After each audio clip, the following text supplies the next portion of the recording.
and we're back with the Creative Industries Festival online. This talk that you have just joined is part of the climate crisis theme within our festival. We have some amazing speakers today. We're also very happy today that this panel is organized in collaboration with another network.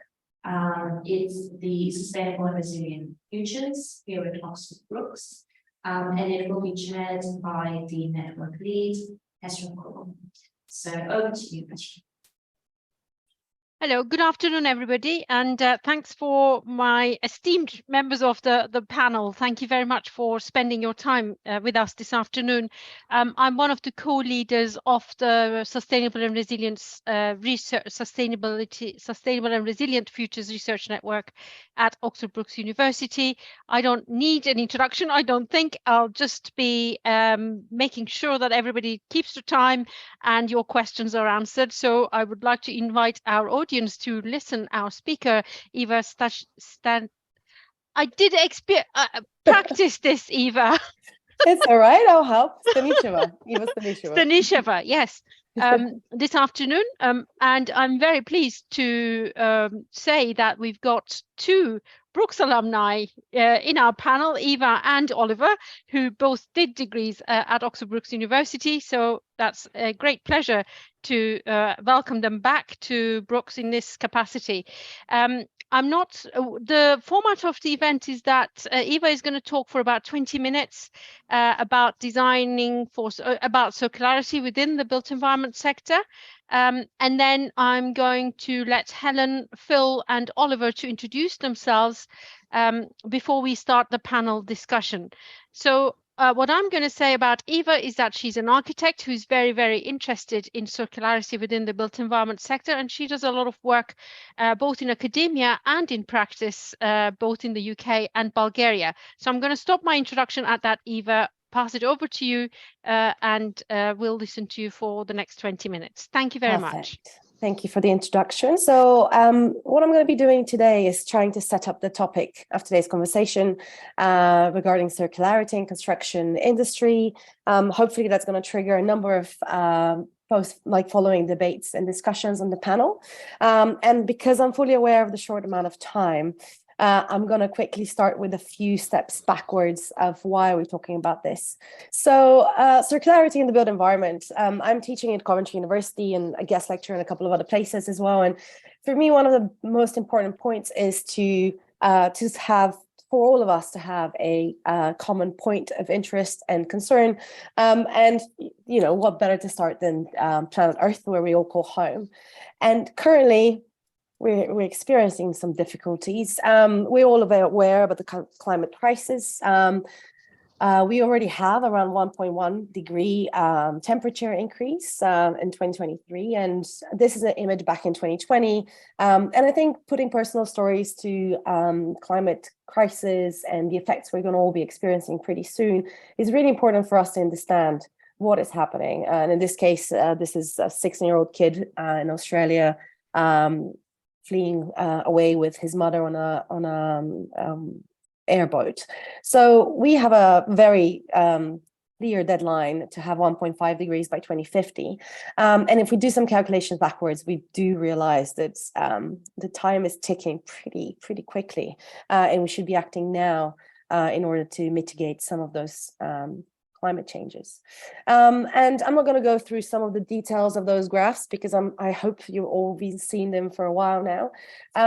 But just to set the story, the storyline, we are aware of the climate changes happening for quite some time. COP meetings have been happening for more than 27 years. And we can see the results are not as positive as we all expect them to be. The first one was in Rio quite a few years back, and then followed by Berlin. So 27 years and counting, and still not seeing the positive outcomes. And the IPCC reports, hopefully you flick through them. I'm not going to go through details again, but we have those scenarios that are kind of trying to indicate what's going to happen with our planet in the next couple of years or decades, depending on the different scenarios. And why we're talking about some of those topics today and the last couple of years is because we are in this kind of green line of the period between era 1 and era 2, where making decisions and how we tackle those problems, or how the temperature rises essentially, is going to have a massive effect on the whole planet. And a couple of half a degrees or a couple of degrees difference are not just a little bit warmer. It's actually it's going to cause a number of trickling effects, which are going to be pretty detrimental to our human existence.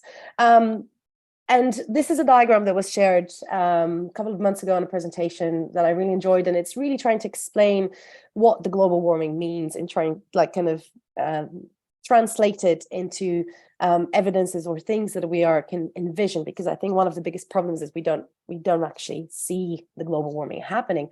And this map of tipping points is showing the balance between the different systems on our planet, and how one thing that can happen on one side of the world could trigger a whole other side of the story on the other world. So here on the other side of the world, so we're talking about melting ice caps, which can increase sea level rising, moving deserts, whole ecosystem traveling through different zones. So we are talking about a collapse, and we are living in the 6th mass extinction as we speak. So we're not talking about a slight heat change. We're talking about drastic and dramatic changes that we will be experiencing. So that on the context that we are 8 billion people now. In November, we reached that number. So we are predominantly going to be suffering through that, most of us, and the rest of the next couple of decades. And one of the issues with climate change, as well as obviously climate collapse, is how humans would be affected by that. And we are talking about climate refugees and other results following climate collapse of about 1.2 billion people by 2050. So we are also talking about a lot of injustice and inequality, and unfortunately the stats are pretty clear that the poorest 50% of the world are going to be the ones suffering the most, where, as much as we might not like to accept that, if we say that we are from the top 10 richest percent in the people, and we have that privilege, we are responsible for some of those results happening across the world. So injustice and climate refugees and climate justice is something that we should also be addressing and being fully aware of when we're talking about some of those topics and issues we're having. And if we can translate that to countries and how we're doing, unfortunately, UK is enhanced and as developed as it is still living on a climate budget. This is a graph by Earth Overshoot Day that indicates every country around the world and the day of the year in which we overspend our CO2 for that year. And you can see a lot of the countries there. You might be interested to see some of them, but UK is around, what was it, May? 19th of May. So the next 6 months of the year, we live on a credit, as well as many other countries around the world. So there is obviously a bit of an imbalance and a little bit of responsibility that we as a developed country and most of Europe and a few others, of course, should be fully aware of. And this kind of leads me to some of trying to break it down into some of the biggest sectors that we know are contributing to the CO2 emissions. And we see here building operations in the context of construction, building operations, building materials, transportation industry, huge percentages, chunks of our CO2 budget going into those directions every year. And in UK alone, we have a very clear stat of around 49% of CO2 emissions are directly linked to buildings and constructions. And this is half of UK's emissions. This is massive. And it can be very terrifying, but it's also, a lot of responsibility, but also a lot of possibility to change. This is a huge percentage that we're working with. And I believe we can see a lot of opportunity to do better. And we kind of have to. So the question is, how do we do it? Some information is being a little bit more positive, saying, that green sector and the transition that we're supposed to be doing is also one of the biggest markets that we're going to be experiencing in the next decade, opening a lot of opportunities for work and innovation, collaboration, and really trying to find new ways of doing things and making them more efficient. So that's positive.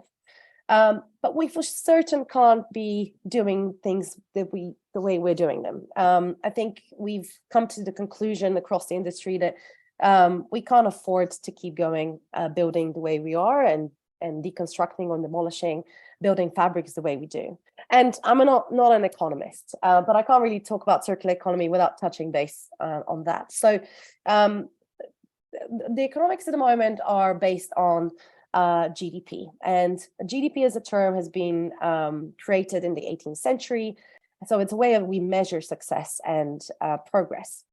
But the simple problem with that model is that it's based on ever-growing market and expanding the GDP and the percentages every year. And the simple math calculation says this is not right. We don't have endless amounts of surface or planet Earth that we can work with. We have one planet. But if we carry on producing and using the materials the way we do at the moment, and if that percentage of 3.5 minimum of GDP every year that we're aiming to have keeps on, we keep having that target, we're going to need quite a few planets pretty soon. So that model also is kind of based on the linear production model that we currently experience over the last 100 years, which is the take, make, waste production. So you might have heard of it. It's the simple idea of extracting goods, producing, distributing, consuming it, and then disposing it. And unfortunately, we're seeing this more and more happening every year with the single-use products or shorter and shorter lifespan. There have been discussions about how this needs to be tackled or another ways of looking at things, and certainly is nothing that it's groundbreaking in a way that it hasn't existed hundreds and thousands of years before. This is a very famous book, Cradle to Cradle, came in 2002 by a biologist and an architect, inspired by how the natural world works and the idea that there is no waste. Every element is food for something else. So there should be two cycles of natural cycles that are happening within the production. One should be the biological nutrition cycle, which is closing up all the materials that are natural. And then there's one that is a technical nutrition cycle. So this idea of dividing them two and making sure that we can work and feed into those without disrupting them hasn't been new. And it's essentially what is sitting in the base of some of the circular economy principles. Those diagrams were then developed further and further into more technical information. I'm not going to go through that. I'm going to skip through them. And then finally, we have the butterfly diagram developed by our Ellen MacArthur Foundation quite a few years back. I think there is a straight correlation to the cradle and cradle idea, but this is a really upgraded model to that. And I can probably spend 20 minutes just talking about this diagram, but essentially we have this idea that it's not just recycling elements. We have this number of half loops, as you can see them, for example, the ones on the right-hand side, the blue ones, where we're really trying to extend the life of all of the materials before they even get recycled, because recycling is very energy efficient. So we have things like sharing, maintaining, upkeeping, reusing, refurbishing and repairing, and recycling is the last resort. So it's all about management of resources and prioritizing and making sure that the quality of those products are kept to its highest level for as long as possible. And then we have the biological cycle on the left-hand side that's also trying to follow natural systems and steps forward.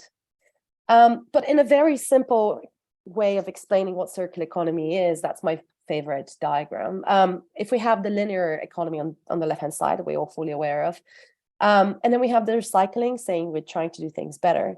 With a circular economy, we really should be aiming to just design out waste. Waste is a human error. Waste should not exist. But circularity exists in our world at the moment, but unfortunately, it's dropping every year. So this is a report called the Circularity Gap Report that's it's being done yearly for the last 5 or more years. And it's trying to indicate and communicate throughout the globe, how are we doing? What sectors are progressing, where are we, where we're not doing great in terms of circularity. And you can see that the percentage is dropping every year. And it's not because we're not trying to do better, which we're obviously, in theory, really trying to, but we are still producing and expanding based on GDP growth yearly. So our efforts are really not visible in the contrast of how the markets are going. So we need to be doing better. And sustainability, and it's very fashionable nowadays to be talking about it. And of course, it's a hot topic and we should all be actively participating in it.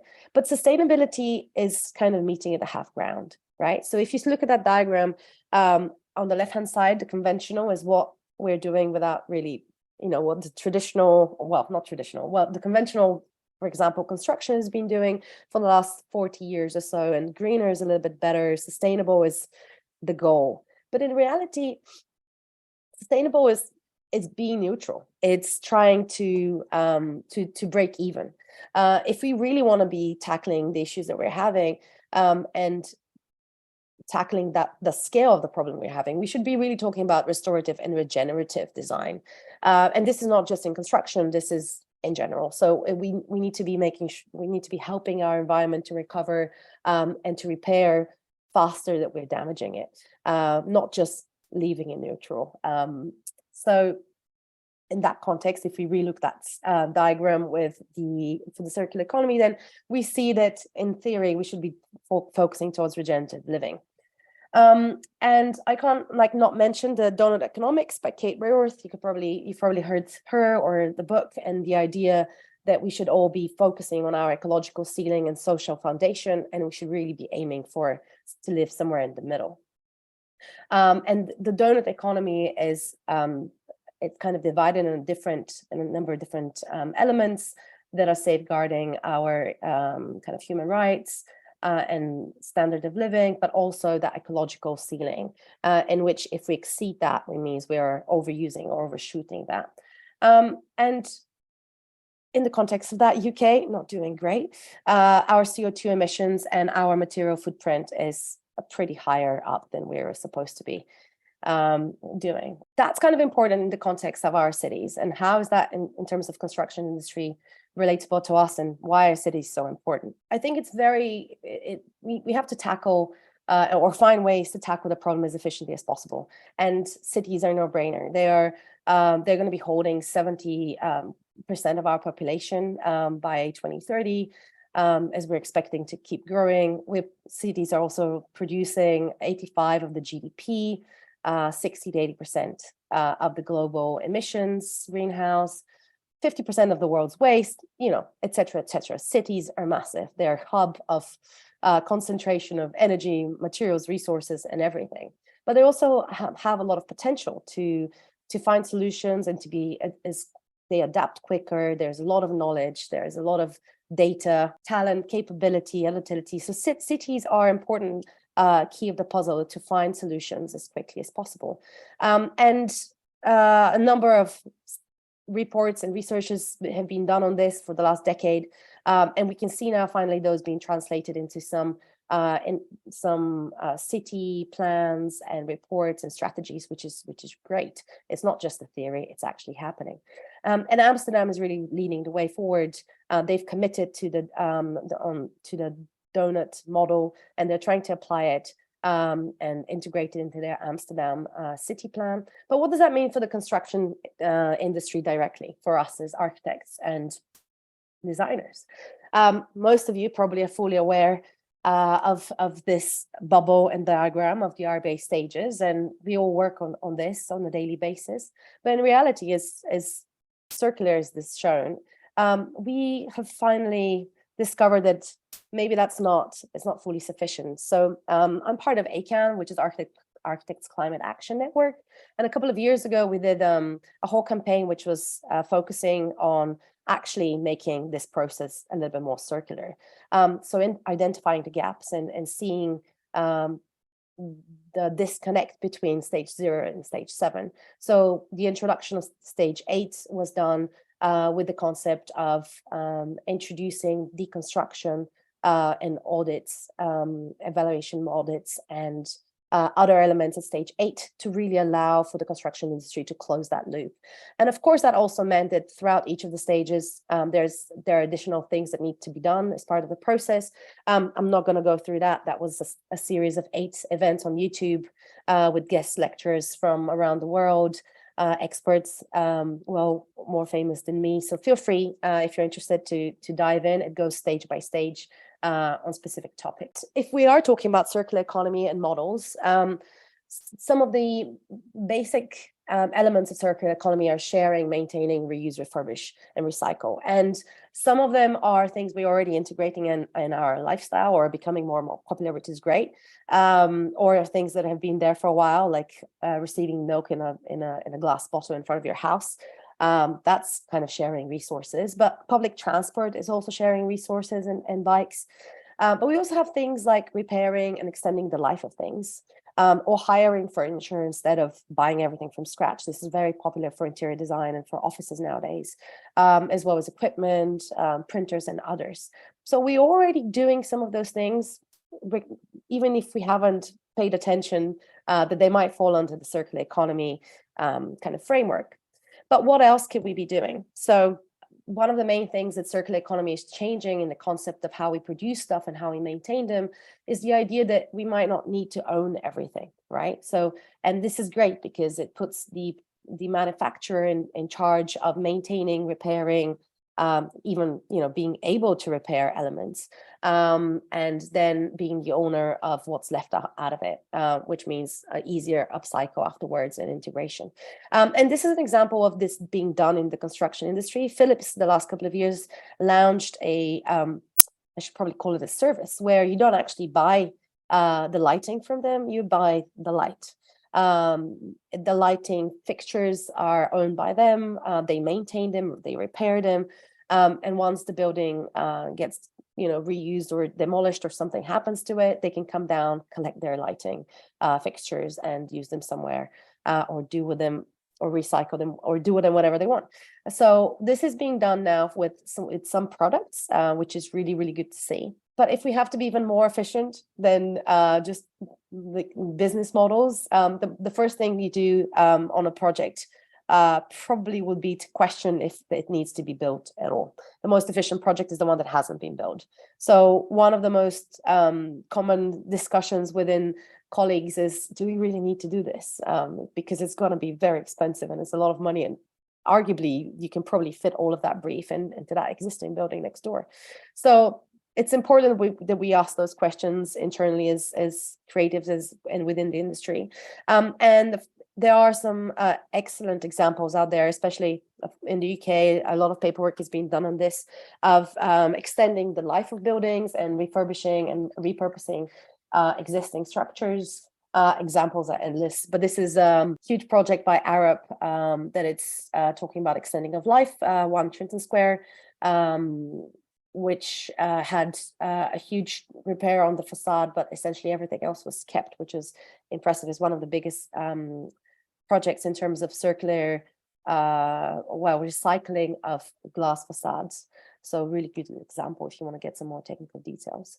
Another big question is audit of existing buildings prior to demolition, for us to be able to understand what's happening there, what can we salvage, what's usable, elements or whole fragments of the building, rota, and Belgium is doing an amazing work at this. It's just a gap in the industry. We don't actually have that service developed well enough in order to use that. Life cycle assessment, embodied and operational carbon are essential as well in order to understand what we have, where it's coming from, and what are the next stages of its life. And it's something that we're integrating slowly within the industry. And there is a question of how is that linked with certification? Can that help the industry communicate with clients and bring those targets slightly higher?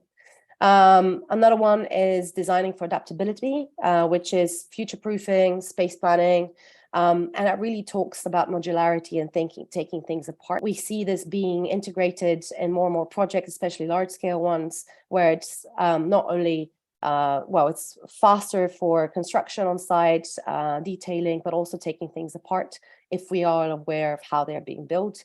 That also targets things like joints, specifically if we're really talking about circularity, how can things be taken apart in order for those materials, the raw materials, to be used?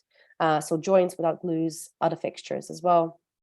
And then kind of the final one, which is a step up, would be the thinking and the future of the digital twins, where everything is already being digital and we're creating those very detailed models. How can that really help us be more sustainable and track materials going from one point to the other?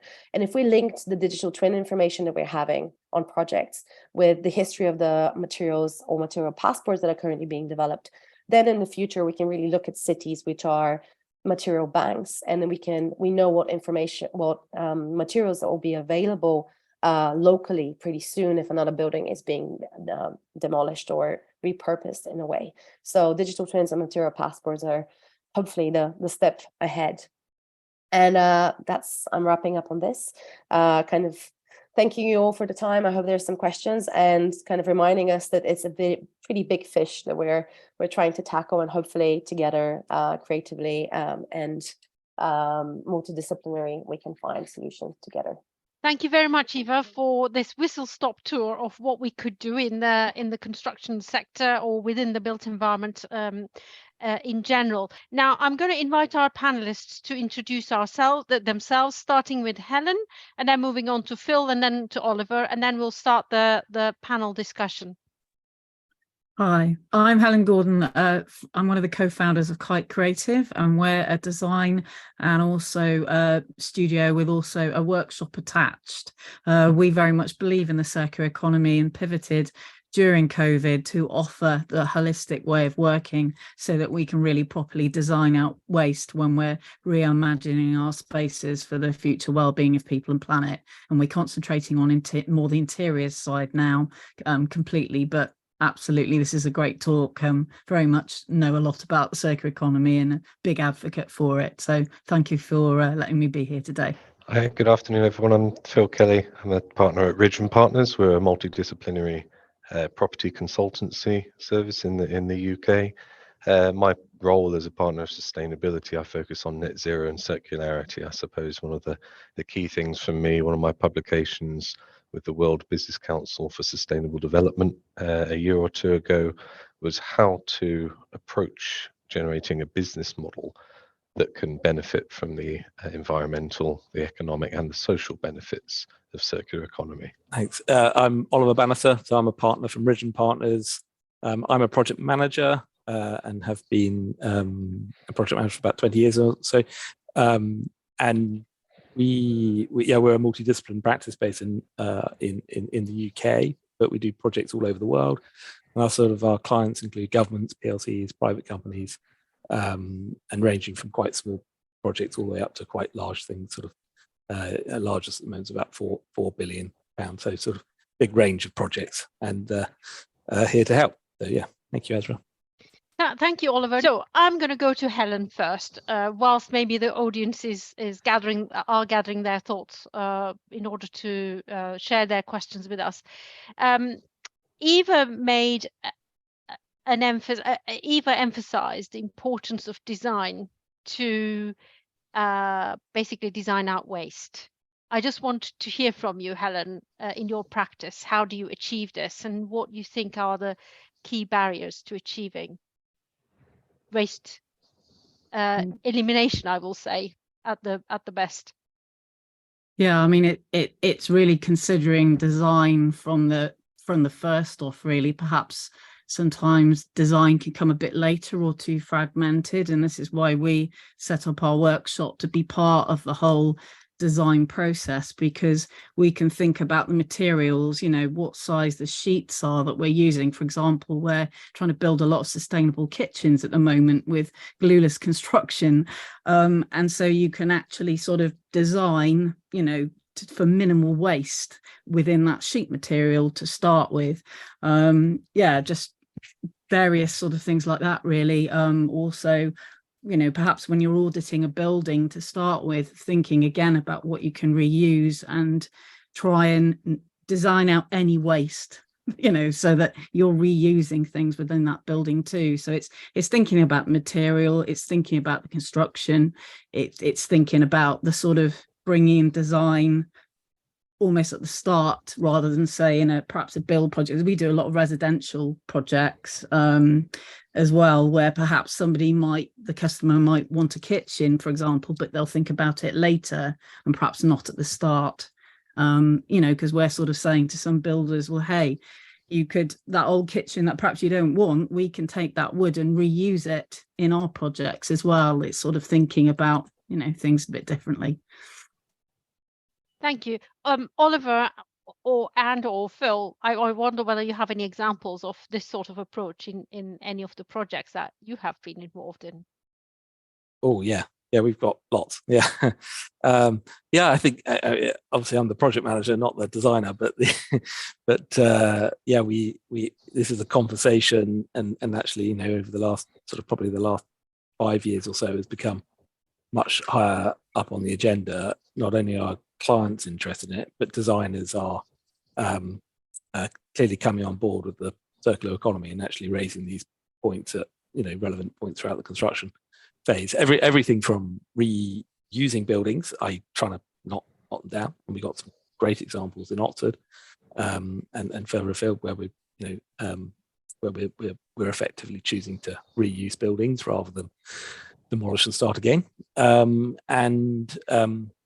Yeah, the design of materials, everything from you know, trying to reduce the amount of waste going off site in terms of, you know, soils and bricks and all sorts of things, and reusing those within our scheme. So yes, it is happening. So whether it could be done in a more, I mean, I think we see a lot of people just being really good advocates for it and trying to do their best and try and see how that works within the scheme. How we, you know, benchmarking it, knowing our performance is probably a little bit less controlled at the moment. But I think I think most people's hearts are in the right place. I'd certainly agree and add to that. I think that the industry's realization that it's not all about operational energy, it's about the construction carbon, it's about all the non-electricity and gas related carbon, it's about refurbishment, repair, it's about end of use. And this life cycle thinking is relatively new in the industry. And I think we're only starting to see some buildings come into fruition, be that repurposed or new build, that are starting to adapt these principles. So the case studies are slowly coming to the fore. But furthermore, the life cycle carbon assessment that quantifies not just the carbon, but the carbon savings around all of that are still very much in their infancy. We've got examples whereby we have clients who know that their lifespan of this building is not going to be 60 or 100 years. They know it's going to be 25. So what we've decided to do is make the construction not just out of sustainable and low carbon materials, but make it fully dismantleable, so that absolutely everything except the foundation can be dismantled and moved to another site after that 25 years. Now, in quantifying the benefits of that, we've had to sacrifice slightly the operational energy performance of that to facilitate it. But when you consider from construction all the way to the end of life, we've achieved over 50% savings in the carbon. So it requires that life cycle thinking and life cycle approach, which unfortunately at the moment is not really reflected in many national, local regulations or policy. Eva, do you have anything? Would you like to add anything else to this discussion before I move on to the questions in the chat? I'll just pick up on Phil's point, because I do completely agree that we're talking about a holistic approach that needs to be done right at the beginning. And if I understand correctly, it's also coming a little bit as part of the brief. It's knowing what's the aim, the life of a building span that we're looking at or designing for, and trying to design around this and thinking about what's going to happen when it comes apart.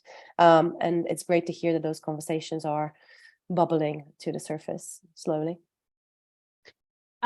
we've got a challenging perhaps question, but a very interesting one from Kirsten in our audience, and they're asking, how would we go about designing out plastic waste? So a particular material. I'm just going to let anybody who would like to have a go at responding to this first. Just we're certainly trying to do that at the moment. It's looking at biomaterials, and we're actually working with Bath University at the moment to come up with a material from our waste that would be a biomaterial that we could then reuse within the things that we're making. Yeah, I mean, because obviously plastic is from oil derivative, isn't it? So I mean, at the moment, for example, like recycled sort of elements are better, and we prefer to use those, but wherever possible. I mean, plastic is such an amazing material, it's so hard to find things to sort of replace it with, isn't it? So it's sort of accepting that we're all on a journey as well, and it's really looking and sourcing materials as well as you can, but we're sort of, you know, you can't be 100% yet, because there's a lot of new things coming out that, you know, perhaps you've got to think about the durability and quality and what the end use is. And as we've said, the life cycle. So there's no point putting something in that's just going to go after 2 years. But yeah, there's some really exciting stuff happening out there. And yeah, we're sort of looking into changing plastic wherever we can. That's great, Helen. I also think it's a bit of a tricky one, because plastic seems like the devil, and we all trying to design, you know, get rid of it. But in reality, we already have so much around us, and it's a material that we need to make sure that it's kept being used, rather than just going to waste, right? So I think as a plastic it's kind of 50-50. We want to design out of it, but it's also incredibly helpful and it's already there. For me, the main issue would be how do we, because as far as the plastic can be recycled, there's a number of life cycles that can be done on specific materials. But if those elements, plastic or other materials, we can't separate them. They're glued together or they're multi-layered. That's the real tricky part, where it's really difficult to actually decompose and extend that life cycle or recycle something. So as much as I would like to, you know, target the plastic as the devil material, I think we should be thinking as the whole lifespan of a material and how much we can actually use that on the cycle, and allowing that to happen. So I would be more concerned about different joints and glues and VOCs that are contaminating some of those materials, that are not allowing for them, or making it really hard for them to be recycled or upcycled on the next stage of their life. Esther, you might be able to respond to that too. I'll not. But maybe Oliver and Phil, would you like to add something to this? Well, I suppose, sorry, fairly obvious, but obviously probably more of our world is built out of a non-plastic built environment than a plastic one, i.e. plastics were only a more recent thing in our in the life of Earth. So you know, we probably need to look back to some of our you know, buildings that have been stood around us for thousands of years that have done so without plastic. And there's some, you know, when you start looking at lifespans of buildings as well, and you're sort of trying to get more out of your buildings, generally you actually need to look at more durable materials types, and maybe there's a bit of an alignment there actually. So we have become reliant on it, probably too much so might be difficult for us to wean ourselves off, but I think in theory it should be possible. Thank you. Did you want to come in there, Phil, or shall I think it's a very important piece that actually shows very clearly that I think there are a number of images or memes or diagrams that are already out there that want to ensure that when we're talking about sustainability, we don't have carbon tunnel vision. And there are, I can certainly recall quite a few all over various social media platforms. There are many, many others, and waste, health and well-being, social value, biodiversity, all these sort of things need to come into play if you're going to be truly sustainable. And plastic might perform quite well in comparison to concrete from a carbon perspective, but not from a waste perspective. So you need all of these different metrics to form a true picture. I mean, I realize I've fallen foul of our own energy efficiency measures, and all the lights in the meeting room have turned off. I'm obviously not moving around enough. We have an audience in our main lecture theatre on the campus here. So they are asking whether there's anything that you feel most frustrated about that we're not already doing and we could easily be doing, if you like, you know, the low-hanging fruits that we're not picking as a society when it comes to introducing principles of or implementing principles of circularity within the built environment sector. I think we've started on this already. It's thinking beyond its first life. Mm. You've got to think, we've got to get out of this mentality that as soon as it stops becoming useful to me, I'm going to get rid of it. Whether you, I mean, we've got eBay has been going for years. This is not new, giving something a second life. We've got Gumtree, we've got hundreds of other sharing platforms.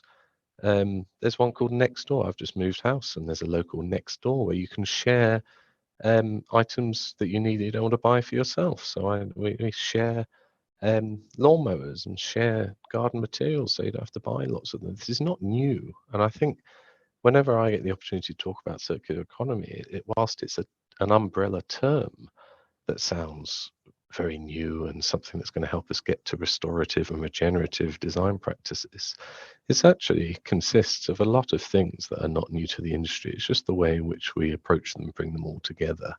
So I think that would be my one piece that I've tried to practice on a daily basis is, okay, if I'm going to buy something or purchase something or whatever, where am I going to get it from? But also what am I going to do with it when it ceases to be useful or appropriate to me? Yeah, I agree with what Phil's saying. And just this sort of more holistic joined upness. We've started to do it, and even across industries, like I'm also part on the steering group of Interior Design Declares, and you know, in the past, it's, you know, you're almost competing against different people, but here we're thinking higher in terms of purpose and collaboration, and we can bring across sort of bigger things together by collaborating together. And I think so much more like that needs to happen as well.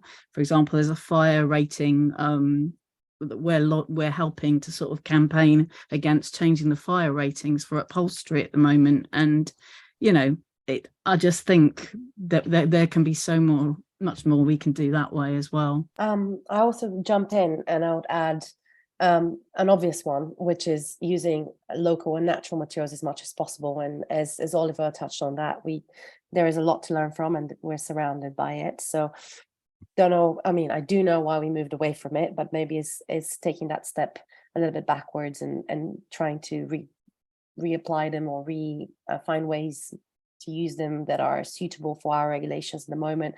But natural materials are definitely a no-brainer. But another one would be picking up on Helen's point is that collaboration and exchange of information. I think one of the biggest issues that we tend to face when I was working in practice was we didn't really know. It was difficult to find an alternative materials, and having a platform where or a unified way of ranking them or finding out what is actually better, where is it produced, and having the certifications that are required in a kind of a library or something that we can compare and you can choose would, I think, be very helpful, where you can also identify local producers and local materials and or recycled elements. And currently, it's a bit of research and asking for tips and recommendations from colleagues or from previous projects and connections, and that is all great, but it also takes time, a lot of time. So and depending on your experience and where you're working, so having a unified platform for comparison and exchange of information and material recommendations, I think, or details, for example, could be very, very helpful and practical for the industry for finding better solutions. Now, the next question from Kathleen is a material specific one, looking at cement and looking at its 8% contribution to carbon dioxide emissions from our industry. So she's wondering what the progress is in finding substitutes or decarbonized cement. the key thing I can say here is that we are building a new student village on campus here. And I'm afraid to also add that we're demolishing 11 buildings, but I have questioned why we were doing this. And my colleagues reassured me that we were doing it because we wanted to have more flexible buildings in the future that we can change the uses for, because all those buildings remained empty during COVID-19. And our consultants working on that project are very keen to look at green cement, for example, but they are not going to use it as part of their structural elements. So that's where we're starting from, I guess. But if anybody has any more information to share about where we're going with green cement, that would be wonderful. If I could jump in briefly, the one thing I would certainly suggest you Google is Concrete Zero. That was launched at the latter part of last year, and that is certainly looking to the research into those. But picking up on a point that I think we were talking about earlier, I raised about metrics beyond just carbon. When you replace the cement in concrete with alternatives, it's not necessarily going to have an impact on the structural integrity, the strength, or many other properties. It might purely just have an impact on the time it takes to set. So if you look at the impact of choosing a type of concrete that has a lower carbon impact than another, it may not be a cost, a complexity, a design, a strength, or any of these metrics. It could just be time on the program, but time in build time is money. So again, if my structure is going to take twice as long to set so that I can get other trades onto site than my alternative one, we need to start thinking in those broader terms. So that's one of the big pieces I've seen in the last 12 months in terms of the real considerations of what impact that will be. It went straight beyond carbon and cost before we even started. It was purely on the practical implementation of low carbon concrete. Yeah. Any other comments on this one?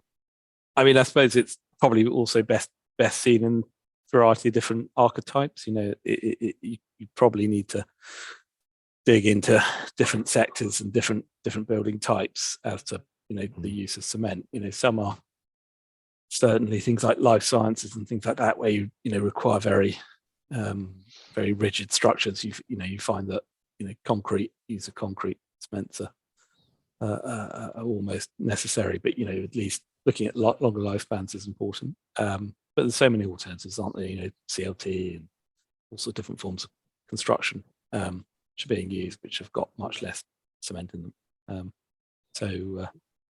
Yeah, you're quite right, Oliver. If we use a slightly more cement at the outset in a particular area of a life sciences building, it might give it the flexibility and adaptability to last for 80 to 100 years rather than 40 and being knocked down because it's not fit for purpose anymore. So yeah, those big picture conversations are really important. That's why we need to make sure we're at the top of our game to give that advice accurately. I also think that there are so many new materials coming up, and as you mentioned, cement zero and hemp concrete and others, and cement that's using plastic or other waste as part of the mixture, concrete that's using other parts for the mixture, but also COT.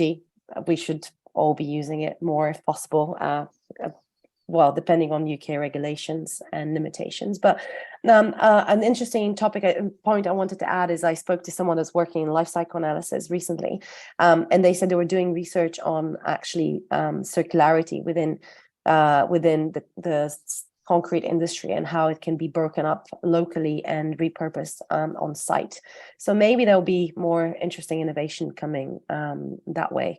As I usually am pretty negative with masses amount of concrete and pretty skeptical, but I was questioned pretty substantially of why is that not possible? Why can concrete not be circular if it could be broken down on site and repurposed? So maybe some news are coming that way. I'm still not convinced. I'm not backing it up, just saying. Maybe we'll have another panel about green concrete or versions of it in the near future.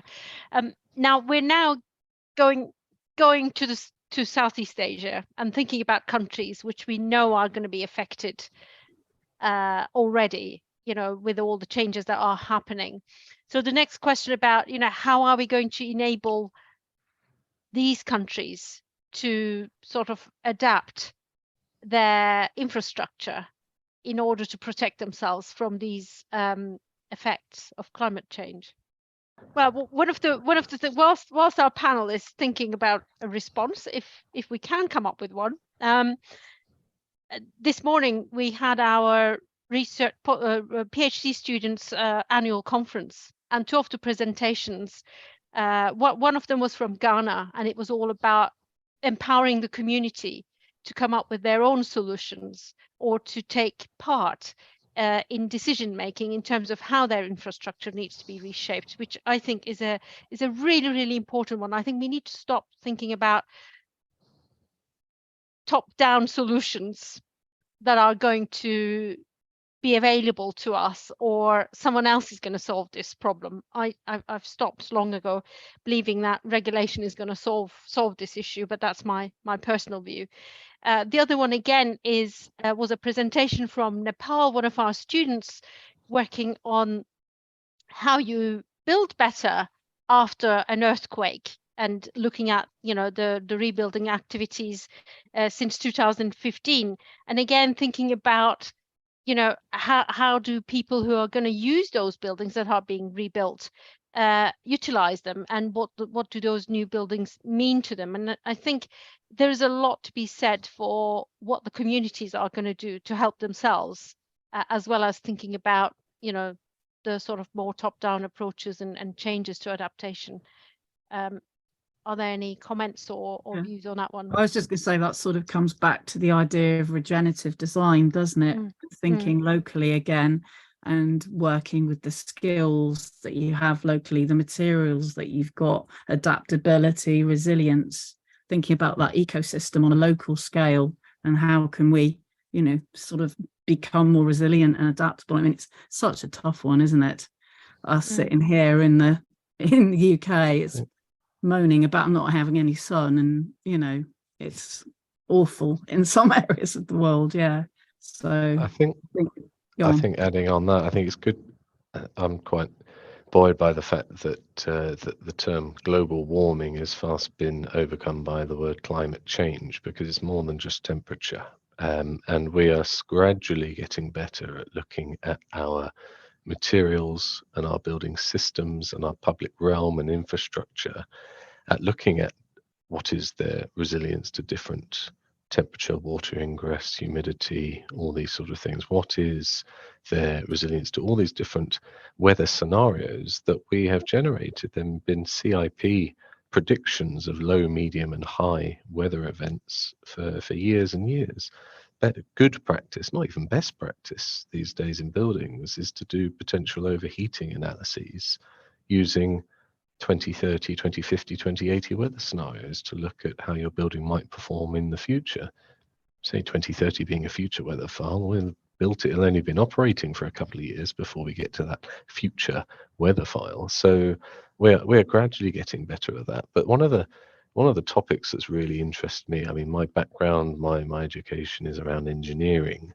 But the thing that's been really interesting in the sustainability field has been nature-based solutions. And there are some fascinating water resilience pieces. We talk about,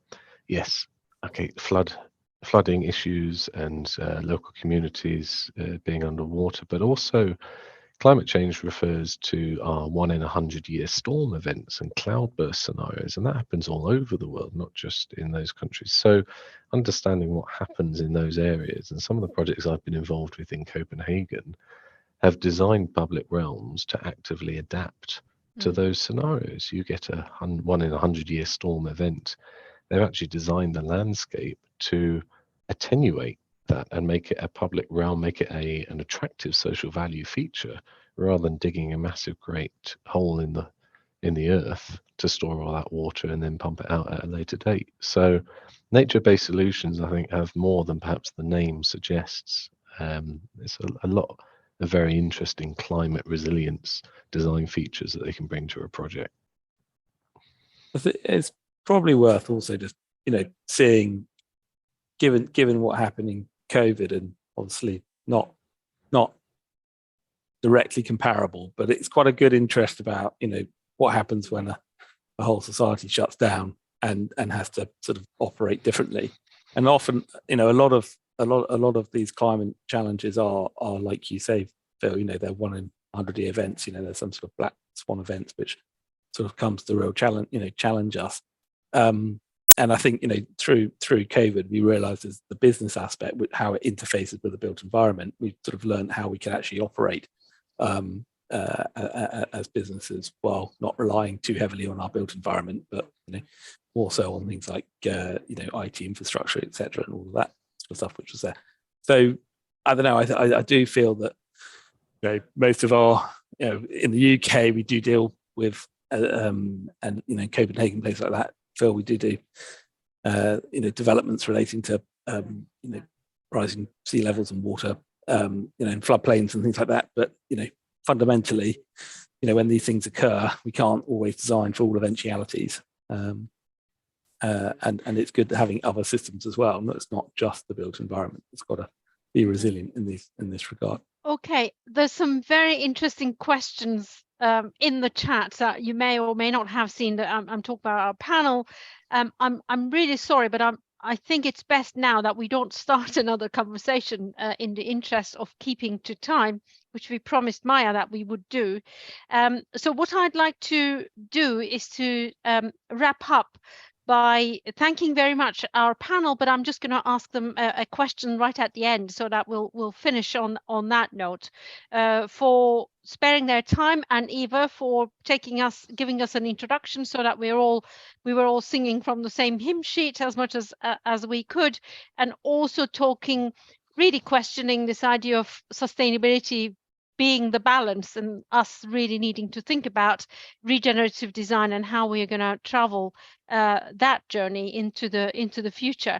So going back to our panel now, if you had one piece of advice around the topic of our panel this afternoon to our audience, what would that be?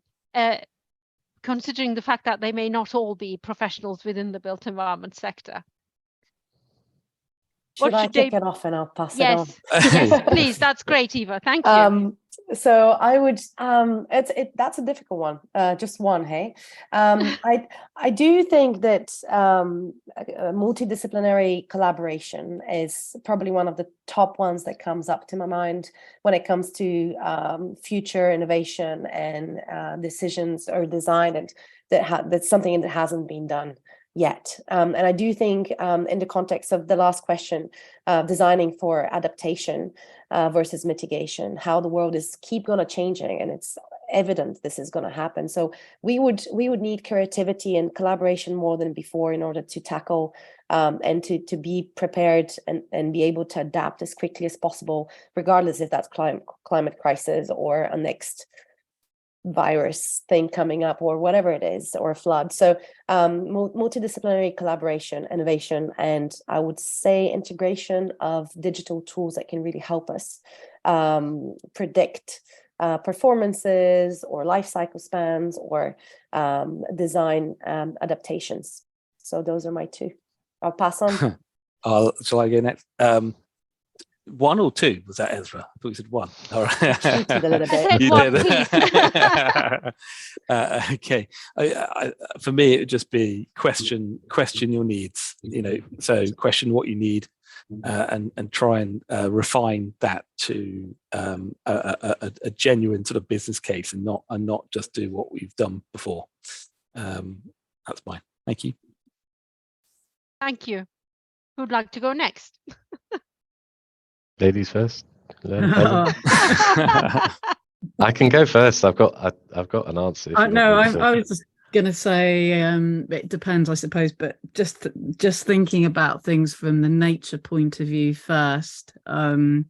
We very much, design has moved from user to human-centered, and it's the emerging is coming out is life-centered design. And I know there's probably not a lot of designers on this call, but just thinking about nature, whatever you're doing. And I have to agree with what Oliver's saying.